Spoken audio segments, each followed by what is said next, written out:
They was talking about the wages and that. There was a bit of something going on. We didn't take a lot of notice at the time. And it come as we was at work one day and we'd been talking about it, and in walked Mary Macarthur, and she came striding in the shop, and the boss was in. He was more times out than in, and he was a great big man, massive, and she says, out, out. We all looked at her. Of course we felt a bit frightened. I think I was about 16 then. And he says, we looked at him, instead of looking at her, we looked at him as much as to say he's boss. He says, you might as well get out, he says. I mean that. And out we came. Rouse ye women, rouse around you, towns and cities cry Godspeed you. Rouse, shake off the fears that bound you, women, rouse, be true. At length the night is breaking, the sweat has thrown is shaking. Oh, do your part with all your heart. My first glimpse of Cradley Heath was on a dark November afternoon.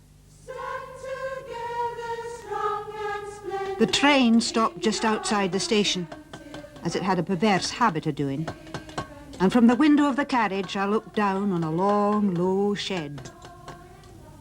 The iron grating which served as windows, the red glow of the forge fires, and the dim shadows of the toiling workers made me think of some torture chamber of the Middle Ages.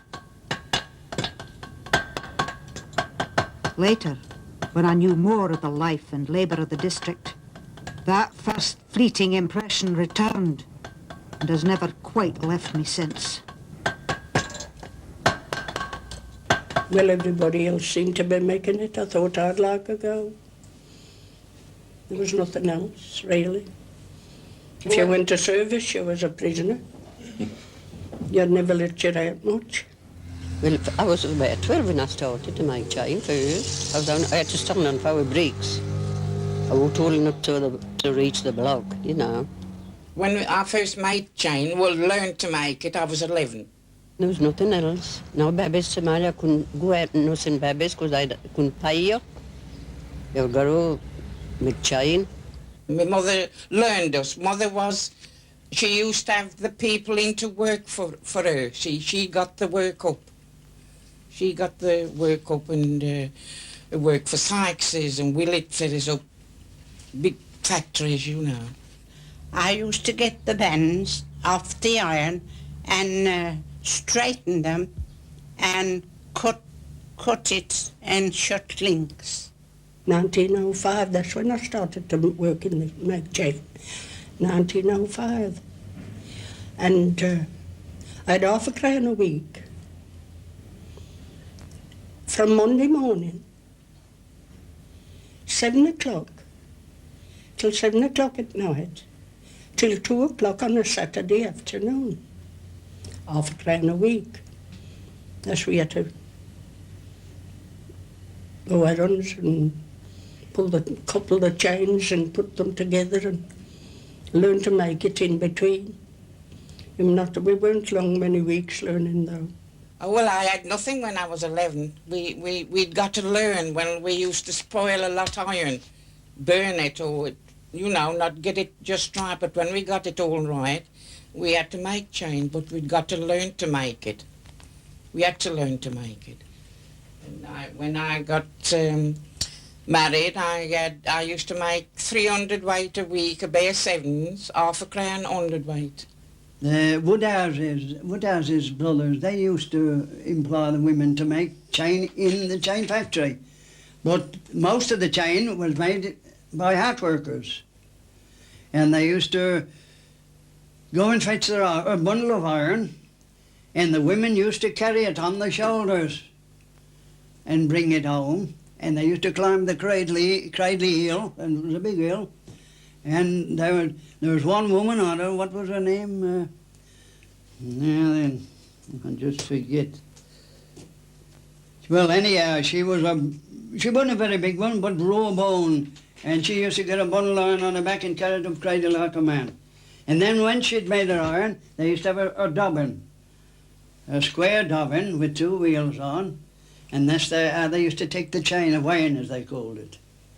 And take it, and then when they got there, they sometimes got twisted. I fetched my own many a time. I remember a man stopping me one day with his cart. He says, "What brings you doing that?" I didn't know him. I says, "Well, I've got to get my living, I haven't choice, honest." He says, "Well, it isn't a job for you to do. You haven't how to do that. You just got off the tools and the pair of blow bells. Didn't have the bless then, not to the women. And we used to get the steel out in the fire. And then we got the tools to shape it. We used to have to shut it on then. There was a piece of steel with a point on. We used to shut it on that. They called them big ones. We'd put the iron in the fire. We'd pull this one out, put it on there and cut that about that much off. See, and got the tongues and held it and doubled it over like that and held it like that. And then we knocked that and that together. Then we'd got to put it in the fire again.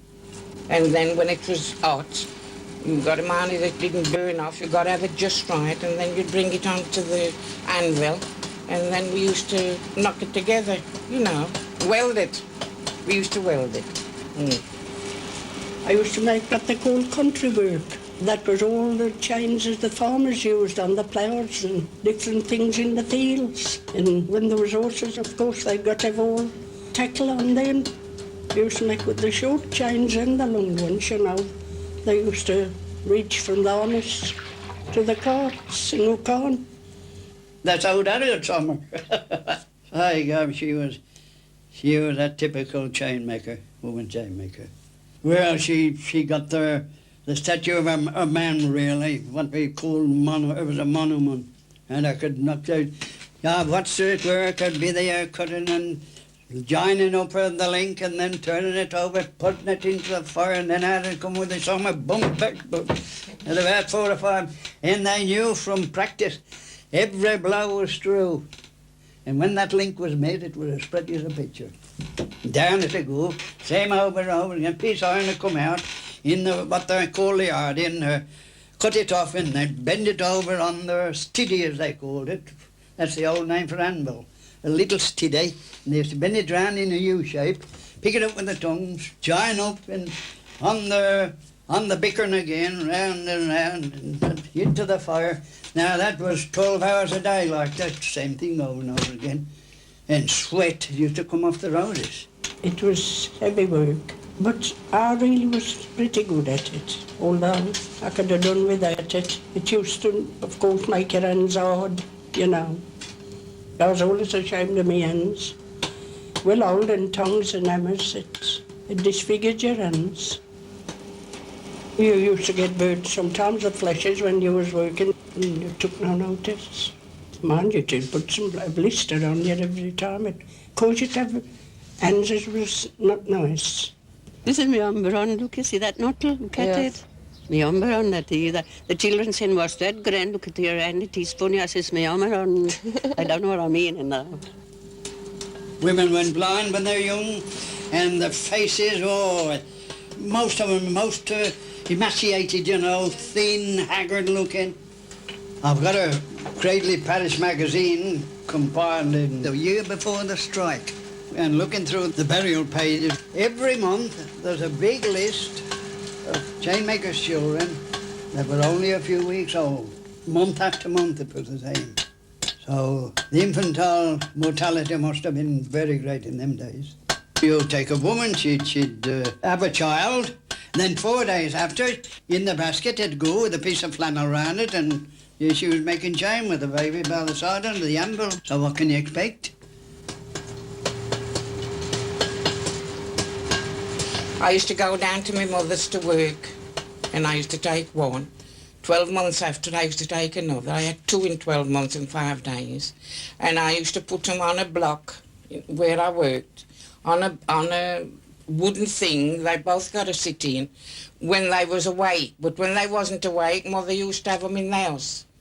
They had a swing fastened in the shop from the beam, you know. Well, in most shops, it got the boiler where they had to boil the clothes. And there was a sink here and a tap. And they had to come out of the house across a yard about like and wash them in there. There was no bathrooms. I used to get up in the morning and go in the shop, work about 2 rods, come out, get them ready for school, give them the breakfast, send them to school, and go back again. Then I should come back and put the potatoes on, as I said before. When I come back, they prepped ball dry or all waited ball heat on them or something, and got time to go and see if they're not cooking properly. Not them days. What does this mean? Take one chain, chosen at random, number 6 coil. The manufacturers themselves estimate that to earn 10 shillings a week on this chain, a worker must weld over 5,000 links. Each link requires at least 10 blows from the hammer. A week's work means, then, more than 50,000 blows. And then the bellows must be blown, the forge attended to, the iron rods lifted. The iron must be carried from warehouse to workshop, and the finished chain carried back again. And for this, the women ask 10 shillings. To many of them, that spells riches. The Royal Commission got to work in 1889. That was the springboard from 1889.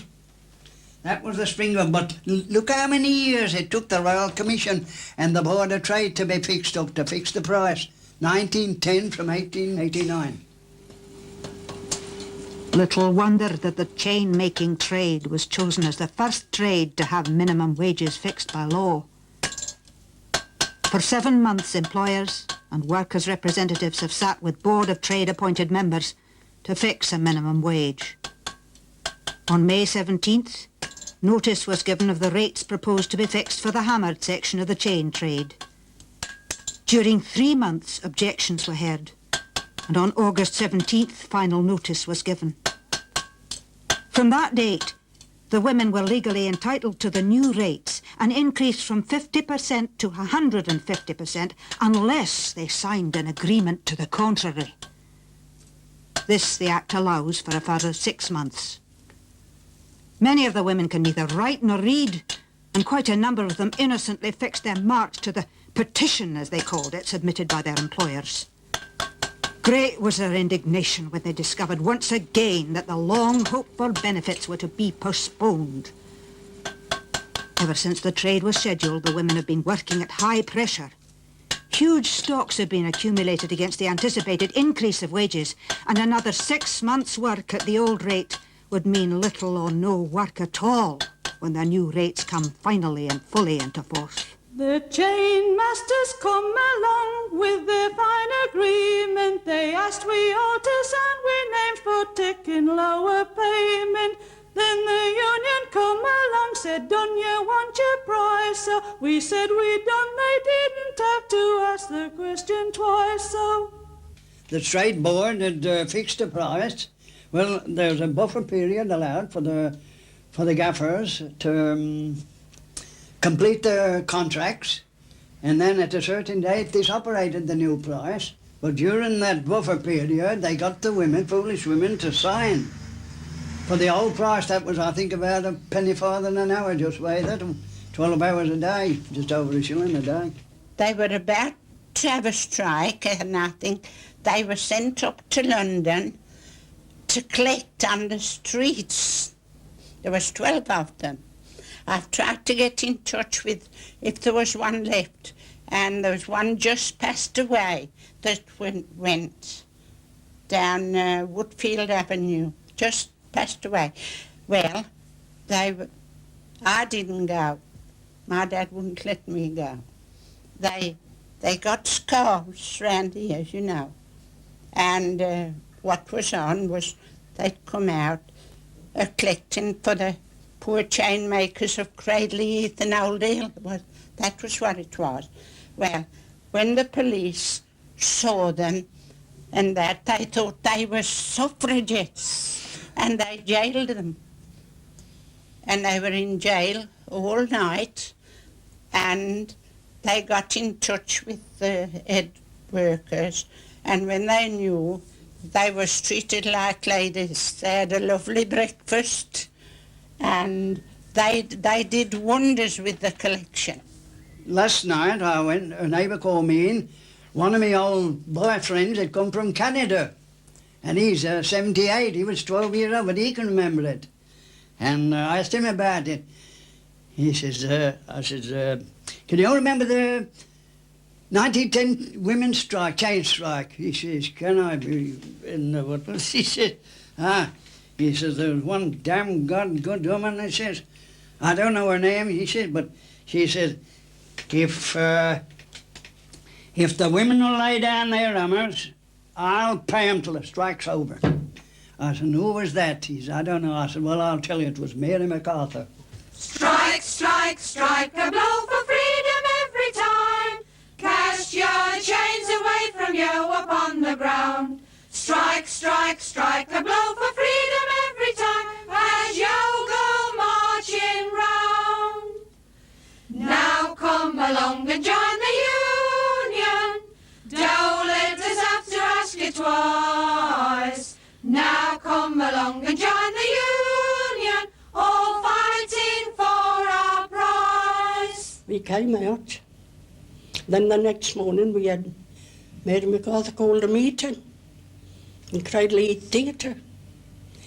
And then we had Sir Edward Cadbury down. He gave a good donation to the start for the strike, because we'd got nothing coming. There was nothing for us to pick up. We'd paid no union ever. And we didn't pay insurance even then. I said it was too late to do anything. It was Friday, left to wait till Monday. Now can you see? Well then on the Saturday, when we take the money in, we see those over the union. And of course I told them my message and that, and they told me their message. And he says, well, the best thing to do is to call them out on strike. But there was a lot of them out on strike. How they got to know, I can't tell you. But all those that paid me union, I went to all their homes, and they were nearly all out on strike. Miss Macarthur gave us a box apiece. We had to go and stand by the station, me and another. She posted us somewhere else, different works. And there was quite a few collectors. And then, of course, after that, we had another meeting down in the Institute, what they'd built. We had Miss Varley down, she came, no. Miss Stocks, she gave us 4 shillings a week. What had been collected and the money that had come in, she paid us 4 shillings strike pay. And then we was out for about a month. The men didn't take much notice.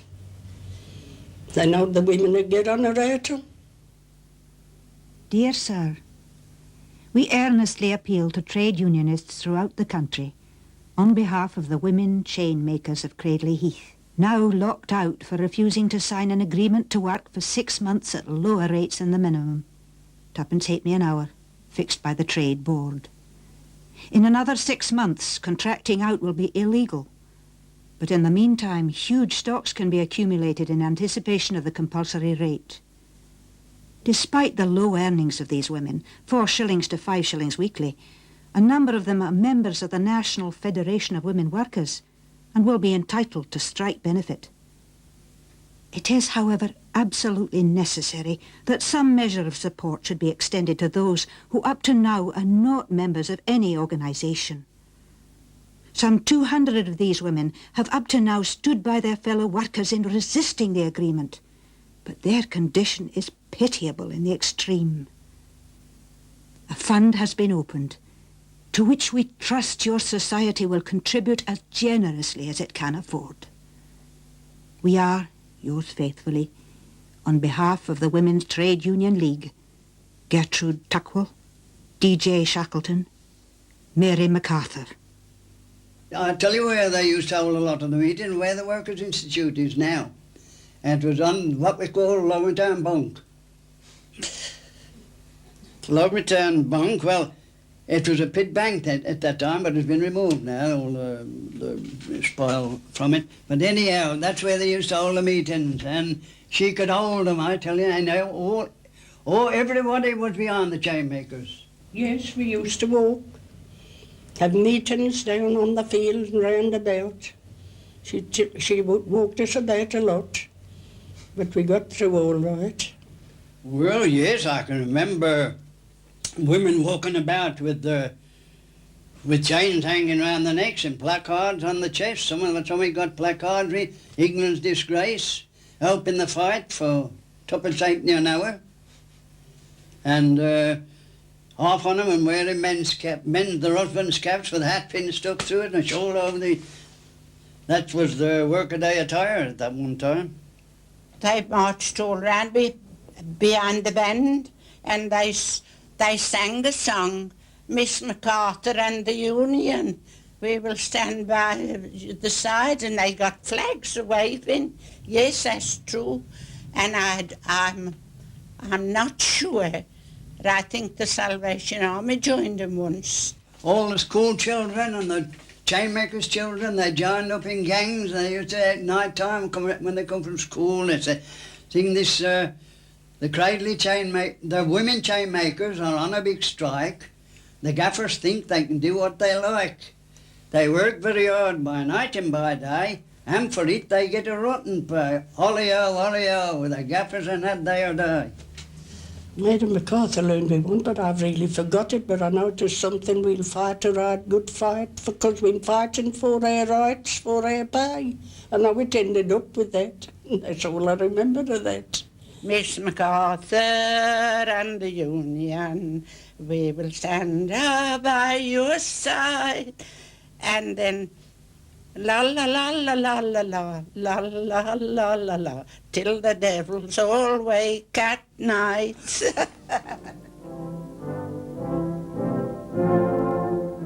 O God, we pray thee for our sisters who are leaving the ancient shelter of the home to earn their wage in the store and shop amid the press of modern life.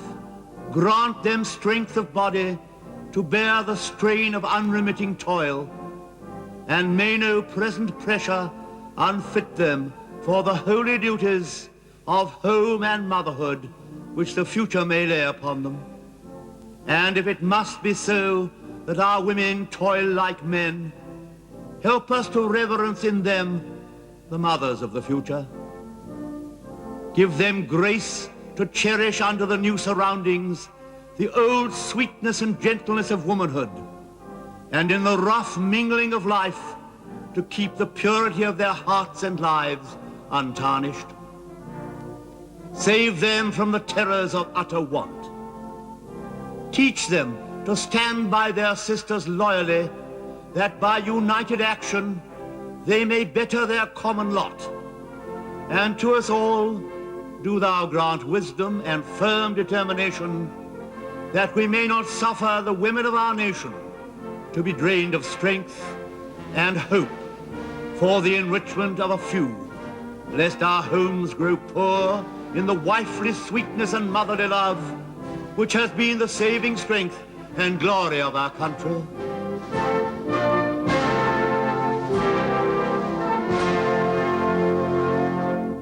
There was a big meeting this Monday afternoon, and Mother and I went. My other sister, she didn't go like that one. They don't go anywhere like that. Well, anyhow, I got to laugh, I can't help it. Mother says, we shall get your eyes black when we... And I says, oh, I'm not afraid. But anyhow, we all went into the meeting. When it was finished, you know how the folks start to shout, and the front double doors were open. And I said, pull Mother, I said, come on, Mother, this way. I knew that way out, see. And we went that way. When we got on, oh, the shouting and the booing.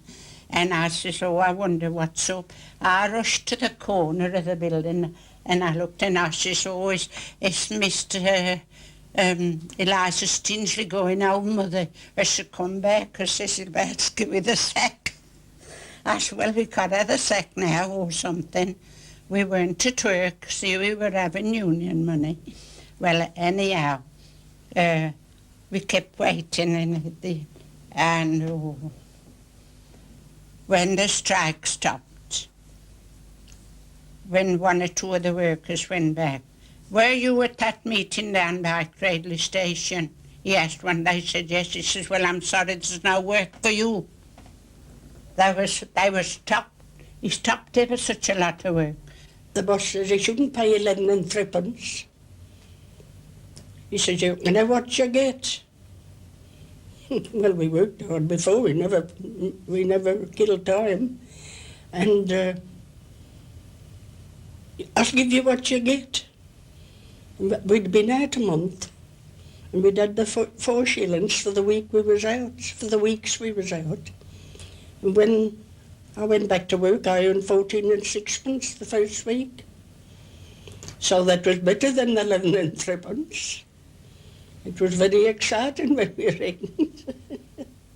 The non-unionists seemed a serious difficulty in the way of victory, but the public response to the appeal for funds was so generous, nearly £4,000 being collected, that we were able to fight to a finish. And after 13 weeks' struggle, the women returned to work victorious, every employer in the district having signed the white list. It was much better, and I think even the bosses seemed better. It was starting to pay the wages. They seemed to get along better. And get along better with us, you know. They'd talk with you before we was frightened at them when we worked for 6 shillings, but when I got 14, they was all right with us. They must have been better off themselves, they carried on. Oh, she made that strike. She put that right. She made it better for us. She changed everything for us. She was the best woman that ever came. I should think she was if she doubled their wages and above. She was one of God's angels. They were looking after the poor people. And it takes a good lot to look after poor people today. There was a general election in 1919, was it? I think it was 1919. Well, when Mary Macarthur, she put up, there was J.W. Wilson and the Tory member, I don't know who he was, candidate. But anyhow, Mary Macarthur put up as a socialist, I think it was. But anyhow, she was the bottom of the poll. That's after all the good work she had done for the chainmakers. I think it was the hardest job as anybody could go to. It was proper slavery. But as time went on and we had a rise, and then they didn't do so many hours, things got a bit better. And the women got on top a bit after, when they know they could get it. Blow no bellers till you win the fight, ensuring pay that is your due. Now a trade board is created, see your pain and dearth abated, and the sweaters was checkmated, Parliament's decree. Rouse you in. Don't think of the empire on which the sun never sets. Think of the wage that never rises. Rouse, shake off the fears that bound you. Women, rouse, be true. At length the light is breaking.